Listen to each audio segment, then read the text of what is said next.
All right, this is a massive story. Obviously, Ryan Adams being accused of harassment and emotional abuse. When I first read the New York Times article, it was my understanding that it was 4 women with these accusations. Now, People Magazine is reporting 7 women of accusing him of this sort of behavior. It's a big article in the New York Times. It's obviously a big story. We're obviously big fans of Ryan Adams here on EHM. Massive, play his whole catalog, deep cuts, the whole 9 yards. I had heard some rumblings about him. In fact, it wasn't that long ago when he had the album coming out and he blocked me on Twitter, which I thought was odd. By the way, I have since been unblocked, so I don't know what any of that means. But just keep that in the back of your mind as we go through this story, because I just assume that some staff person on the label or whatever was running his Twitter, maybe came across something I had said somewhere or heard it or whatever and blocked me, but that's definitely not the case. Not after you hear this. But all that aside, like I right around that time, somebody had said to me, well, Phoebe Bridgers and that whole thing, and I didn't even know there was any sort of relationship between those two, and she's one of the women that's included in this. There's a couple of others, and there are some that remain nameless. His ex-wife, Mandy Moore, also a part of that. He has responded. He has deleted a response. He has responded again. Mandy Moore has responded, and there's been a couple more people that have had some say in this. So we'll give you all the information as we have it, and we'll leave the judgments and the feelings of the whole thing up to you guys. 7-time Grammy nominee. That's how the article starts here from the New York Times. And it gets into the fact, and I'll pick it up here. He has also taken special interest in the trajectory of female artists, especially younger ones, championing them on stage, across social media, and in the studio, where his stamp of approval can jumpstart careers. Some now say that Adams' rock star patronage masked a darker reality. In interviews, 7 women and more than a dozen associates described a pattern of manipulative behavior in which Adams dangled career opportunities while simultaneously pursuing female artists for sexual reasons. I think maybe it did say 7. I thought it was 4 at first. Perhaps it was 7 from the beginning. I apologize if I got that wrong. In some cases, they said he would turn domineering and vengeful, taking away his offers of support when spurned and subjecting women to emotional and verbal abuse and harassment in text and on social media. The accounts have been corroborated by family members or friends who were present at the time, as well as by correspondence from Adams reviewed by the New York Times. From a teenager living in a small town to his ex-wife, the singer and actress Mandy Moore, these artists said Adams exploited them and stifled their ambitions. Moore said, quote, music was a point of control for him. When Adams began corresponding online with a fan, Ava, in 2013, she was a 14-year-old bass player already forging a career. But their correspondence about music turned into graphic texting. Eventually, Ava said they conducted video calls on Skype where Adam exposed himself. The Times has reviewed extensive communication between the two, including 3,217 text messages they exchanged over a 9-month period when Ava was 15 and 16. The Times is identifying Ava, now 20, by her middle name because she was a minor during their online relationship. They never met in person. In the text, Adams questioned Ava repeatedly about her age, and sometimes she said she was older than she was. Though he did not seem convinced, their sexual conversations continued. Adams wrote to her in 2014, I would get in trouble if someone knew we talked like this. Andrew B. Bretler, Adams' lawyer, said that the singer did not recall these exchanges, saying, quote, Mr. Adams unequivocally denies that he ever engaged in inappropriate online sexual communications with someone he knew was underaged.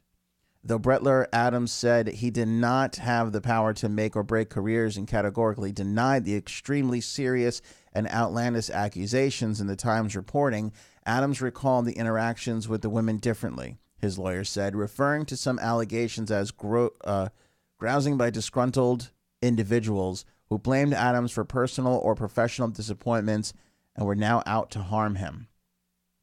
After this article was published online, Adams posted a series of tweets in which he apologized to anyone I have ever hurt, however unintentionally, but he also continued to dispute the accuracy of the reporting.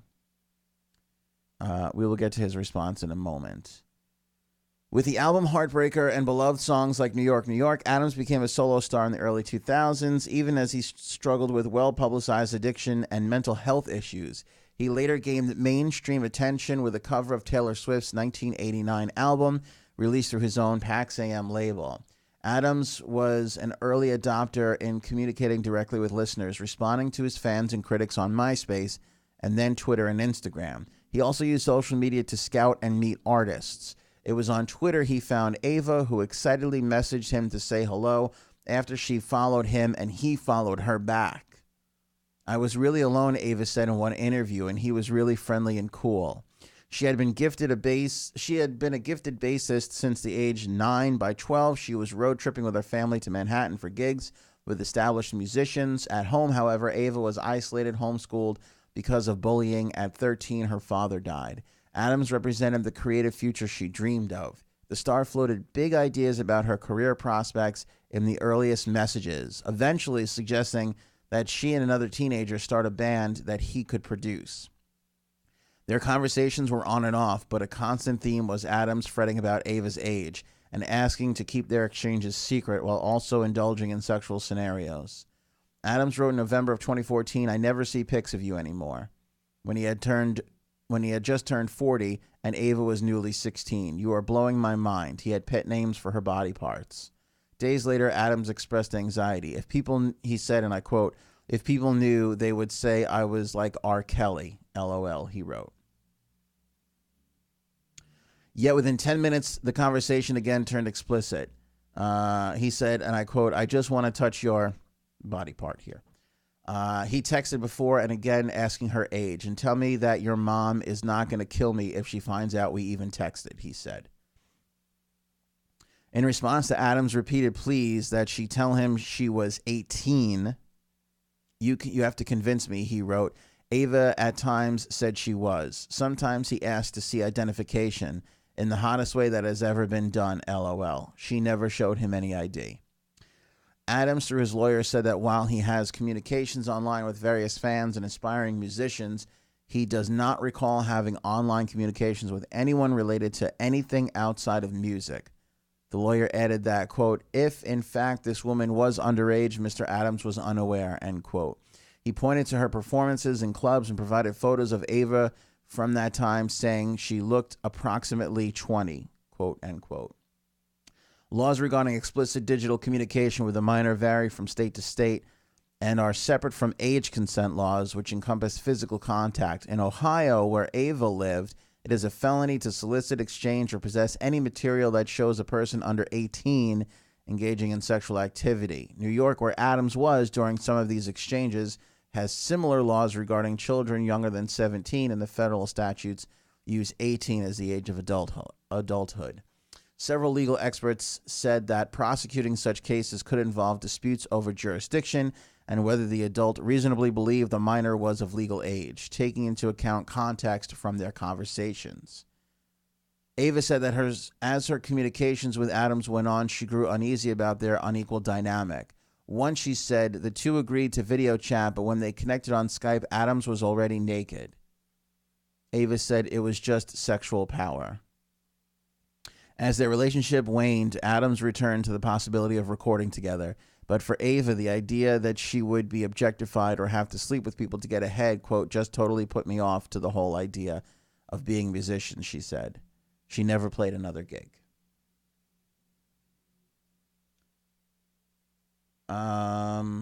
The music world in the culture of late nights and boundary-pushing behavior has been normalized. Hasn't been as roiled by the Me Too movement as other sectors of media and entertainment, but many in the business say that harassment and inequitable treatment of women is pervasive and that the sex, drugs, and rock and roll ethos has shielded men from being held to account. In the industry where musicians are often the most trusted gatekeepers, Adams was more than just a singer. His label was connected to Capitol Music Group, a major conglomerate, and an opening slot of one of his sold-out tours could introduce an emerging artist to fans and business partners. For more than a decade until last year, Adams was managed by John Silva, who has worked with Nirvana, Beck, and St. Vincent. Silva and Capitol, which scheduled to release 3 albums by Adams this year, declined to request for comment. Other women in the music said that they too were subjected to Adams' intense flattery and a bait and switch in which professional opportunities would be commingled with sexual come-ons. The musician Phoebe Bridgers was 20 when Adams invited her to the Pax AM studio one night in the fall of 2014. She said, quote, "There was a mythology around him. It seemed like he had the power to propel people forward," end quote. Adams and her had performed a song, and she said he was blown away. Adams had her perform a song and said he was blown away, comparing her to Bob Dylan. Adams gave her a pricey vintage guitar, she said, and told her to return to record with him the next day. Beguiled by Adams' energy and enthusiasm, Bridgers brought her best songs. Adams proposed putting them out as 7-inch singles on his label, setting her on a professional path. But as they discussed the record, Adams started sending Bridgers flirty texts, she said, and a whirlwind romance commenced. Bridgers said that the singer began discussing marriage less than a week into their relationship and insisted that she open for him on his European tour in a few weeks. She recalled a golden pillar of success, end quote, meaning that opening for him was this amazing opportunity.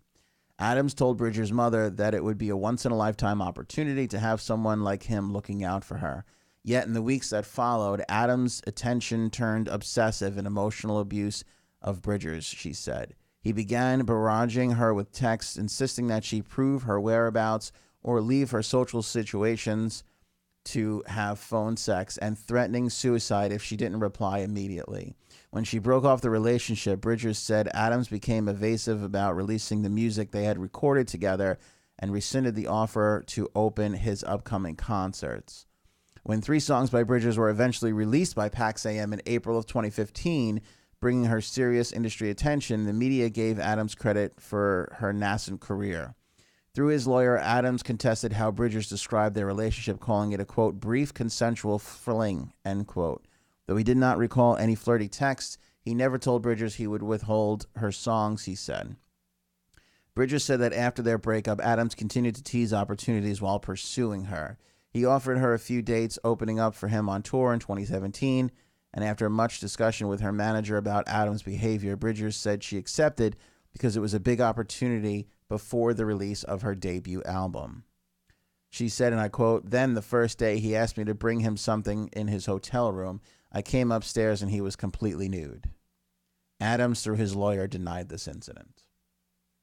2 additional female singer-songwriters who declined to be identified for fear of retribution described a similar pattern of behavior from Adams, raving about their work and offerings, tour spots amid aggressive romantic pursuit, following by harassing messages and threats of professional retaliation when the relationships did not progress as he wanted.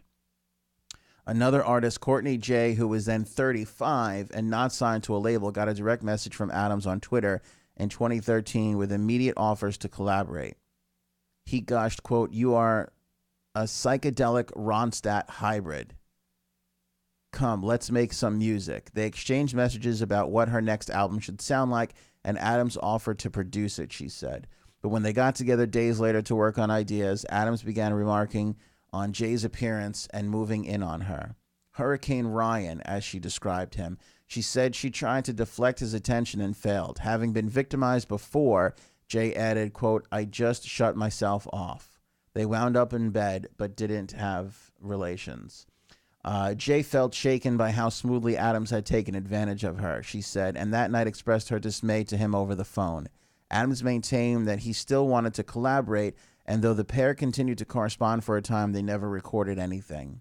Adams' lawyer had said that singer and Jay never had a writing session where they ended up in bed, and denied that the call afterwards took place. Jay said, quote, "Something changed me in that year. It just made me not want to make music." On to Mandy Moore. She says Adams could wield his influence in damaging ways. When they met in 2007, she was 23, a decade older, and he a decade older. Professionally, Moore was a turning point. She was exiting her teen pop years, and his reputation as a sensitive, authentic voice provided the artistic credibility she craved. In 2010, Adams offered to work on her next album, and when she parted ways with her music manager, Adams discouraged her from working with other producers or managers, she said, effectively leaving him in charge of her music career. They wrote songs together regularly that Adams promised to record but never did. He booked them time in his studio only to replace her with other female artists, she said, and he lashed out in ways that Moore came to consider psychologically abusive. I remember when she and him got married, and I remember saying to myself, boy, it's an interesting thing, because here she is, this pop star that is literally going with Mr. Indie. I wonder where her music is going to go from here. Not necessarily thinking that one had anything to do with the other. Just because they were married didn't mean that they were going to work together, but obviously that possibility was a possibility. And then I remember never really seeing anything from her. She never really put anything out with. I thought, could be like a Tedeschi Trucks thing. They're doing their thing together, and it never came to fruition. Back to the Times article. Adams lorded his artistic accomplishments over her, she said. He would always tell me, you're not a real musician because you don't play an instrument. Through his lawyer, Adams called Moore's characterization of their time together, quote, completely inconsistent with his view of the relationship, end quote, adding that he was supportive of her well-deserved professional success. The lawyer said Adams had been happy to help her career and had not prevented her from working with others. She released her sixth LP, completed before their marriage, shortly after they wed in 2009, and has released no albums since. Moore said, quote, his controlling behavior essentially did block my ability to make new connections in the industry during a very pivotal and potentially lucrative time. My entire mid to late 20s. Their divorce was finalized in 2016. Megan Butterworth, Adams' ex-fiancée, also described him as a controlling and emotionally abusive partner who later targeted her with digital harassment. During their relationship, he isolated her socially and professionally, she said, trying to dictate who she saw or worked with. And he could turn rageful, smashing things and physically intimidating her, she said, though he never hit her. When she left him in 2018, Butterworth said he inundated her with hundreds of text messages, phone calls, and emails, oscillating between emotional pleas of vitriol and also threatening suicide and lawsuits. The Times has reviewed dozens of these messages. Adams, through his lawyer, disputed Butterworth's accounts of his behavior as controlling, abusive, or physically intimidating. Adams also posted images of Butterworth to his Instagram account, tagging her friends and even a family member, saying, quote, get it while it's hot, folks. Butterworth is single. Only recently did the women discover that their experiences overlapped, and in the last few months, Moore and several others who said they were scarred by the relationships with Adams have found one another, creating a support system. What you experience with him, the treatment, the destructive, manic sort of back and forth behavior feels so exclusive, Moore said. You feel like there's no way other people have been treated like this. Realizing they were not alone, the women chose to speak out about their experiences in hope of protecting others and moving forward, they said. Moore said, I want to make music. I'm not going to let Ryan stop me, end quote. And that's the article there. Ryan's response at first was a picture of the New York Times with an expletive "you" underneath it in the caption. He has since deleted that. He has then put up these three tweets, I'm sorry. I am not a perfect man, and I have made many mistakes. To anyone I have ever hurt, however unintentionally, I apologize deeply and unreservedly. But the picture that this article paints is upsettingly inaccurate. Some of the details are misrepresented, some are exaggerated, some are outright false. I would never have inappropriate interactions with someone I thought was underage, period. As someone who has always tried to spread joy through my music and my life, hearing that some people believe I have caused them pain saddens me greatly. I am resolved to work to be the best man I can be, and I wish everyone compassion, understanding, and healing. After the article came out, Mandy Moore's response was, speaking your truth can be painful and triggering, but it's always worth it, she wrote on Instagram. My heart is with all the women who have suffered in any sort of trauma or abuse. You are seen and heard. # sisterhood forever. Um, since the New York Times report was published, Natalie Prass, who previously toured with Adams, once described him as someone she was very close with, tweeted the following, quote, "Believe women, believe survivors."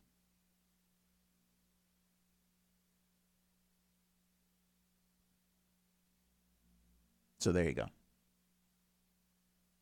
You know, we live in a very strange time, and I know a lot of people on one side, will say, it's no longer innocent proven until proven guilty, and I know people on the other side have their other views. There certainly is a lot of description of some very suspect behavior here. That is for sure. Again, I go back to being blocked by Ryan on Twitter. It feels like an odd thing, but if he lived on Twitter for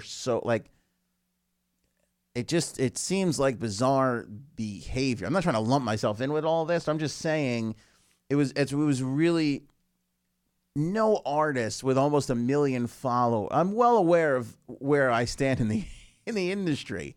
Right? It's kind of crazy to be blocked by, like, that is somebody who, like, my first thought was there is no way he would have the time to notice this show.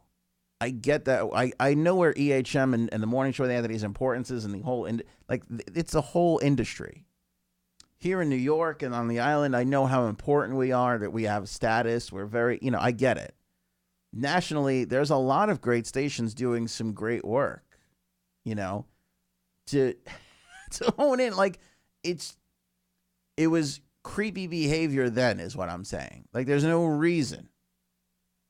Even if you heard me say something, which, by the way, we've never found anything of me saying anything horrible about the guy. I've been a fan of his forever. I did talk about Mandy Moore moving on with Taylor Goldsmith of Dawes. We did get into that conversation a whole bunch.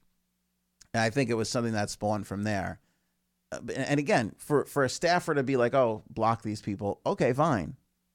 But to know that he has full and total control and that he did it himself, that's bizarre. I'm sorry, but that's bizarre. That's bizarre behavior. Nobody of his stature should have the time to do that. Shouldn't have it. Shouldn't have it. So that's one impression I get. The other impression I get is, these descriptions are very, very, a lot of this stuff is very close to how abusive people do these things. Also, the New York Times says that they have all these correspondence. So we'll see. But Ryan Adams is denying it. We have to say that. That's what he's doing. He's saying, these are misrepresentations. So we'll see what happens and what comes forth. To me, it's that Natalie Prass text, that Natalie Prass tweet, that's very telling. Because she was not included. At least we don't believe she's one of the two women that wanted to be anonymous. She could be. Her tweeting, "Believe women, believe survivors." I mean, it's not good. This doesn't look good for him. Ryan is expected to release 3 albums this year. I don't know if that's going to happen. People, as soon as this broke, immediately started writing to us saying things like, are you going to play any of his music? You're not going to hear his music from me today, that's for sure. I don't know where we go from here with this. I also think that we do need a little bit of patience in letting some of these things play out. Obviously the Harvey Weinstein is the biggest story in this Me Too movement. And he was throwing a rally of we're going to fight this thing, in the days after he was first accused. And then look at all the new information that came to light after that. Do you know what I mean? And people came to his defense in the days after him. And so on and so forth. I think we got to kind of let this thing play out and see what happens a little bit. I also don't speak for Lauren or Harry or anybody else here. So I don't know about that, but, I don't know where he stands, as far as that goes. Again, you're not going to hear that from me this morning. I don't know if this changes over the course of time. It's a horrible thing. It definitely doesn't sound good. I also saw a whole bunch of people writing things like, oh, I've heard this, or, we knew there were rumblings. like I said, up until the Phoebe Bridgers thing, like a month or so ago, I hadn't really heard any of this. You know, and not that this sort of behavior should be tolerated because he's a genius or an artist. Like, we don't live in a world like that anymore, thankfully. Thank God. But we just don't. You know, his music is great. Like, I'm still gonna love New York, New York. I'm still gonna love to be. It changes the feeling behind all of it. You know, they're still good songs. You can't take away from that. They're still good songs. Your feelings about it might change based off of this situation. But you know, some people are like, oh, it's not really a surprise. I'm surprised. I was surprised to see this for sure. You know, I don't, you know, I've seen Phoebe Bridgers in interviews, and, you know, I never really saw any indication of this. You know, obviously Mandy and him got divorced. It didn't mean this. But it is interesting. And again, this is the social world that we are in. I know social media is a hot word, but this isn't really even social media. This is us and our continued desire to connect with each other. It is interesting that when, like, to allude to what Mandy said in the article, like when you realize, oh, wait, you went through this too, and oh, wait, you did this, you know, that power of the collective does that's a real thing. That's a real thing. And I can totally buy into the fact of each one of these young women discovering each other and going, wait a second. Now we, you know, this we gotta, you know, because there could be a story of, you know, oh, this or that, but once again, when it starts to go, now it's, you know, then you know it's, there's a thing there. Again, Ryan denies. So we'll see what happens. Are there any more people that come forward? You know, I'm sure Phoebe Bridgers, she hasn't said anything since. We've been checking her Instagram and Twitter accounts. So nothing from Phoebe on that. I'm checking that right now, actually, just to make sure that I'm not telling you the wrong things here, that we're totally up to date on this. I checked her Instagram just a couple of moments ago, and she hadn't said anything. I don't even know if she's on Twitter. Somebody had told me, oh yeah, somebody told me to listen to Phoebe Bridgers' Motion Sickness song. Yeah, I mean, it wasn't telling of a happy relationship together, that's for sure. But again, I've watched subsequent interviews of her, you know, since then, and there was never an indication of this. But again, like I said, through the power of connection, that can raise the collective voice, and cause people to, you know, come out and say what they have to say. We'll leave it there. I know we're going to have more on this. I know the Times is going to follow up on it. I'm sure we'll hear something from Ryan more in the next couple of days. I thought the Times photo and the expletive was a form of rage, you know, and the fact that it was taken down right after it was put out is telling. That was screen capped somewhere, right? We have that screen cap. Yeah. Consequence of Sound has that screen cap. We'll put some links to the articles. Obviously, we'll put a link to the New York Times article, and when we put this up online, and you guys can read it for yourself. It's disappointing and depressing. Because, again, he's one of the, like I said, he's one of the darlings of the indie music world. And it was going to be an exciting year for him, putting out 3 records in 1 year. We were pumped about it. I was pumped about it despite the fact that he blocked me on Twitter. I was still pumped about it. And again, it's just weird. Like, I went on today so that I could read you the tweets, you know, accurately. And it was only today that I discovered that he had unblocked me on Twitter. I'm well aware of my importance in this industry. I shouldn't be on Ryan Adams's mind about blocking and unblocking. It's just, you know, it's crazy behavior.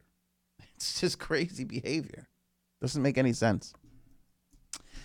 You're all caught up on the Ryan Adams saga. Like I said, if there's more news on this, we'll be sure to cover it.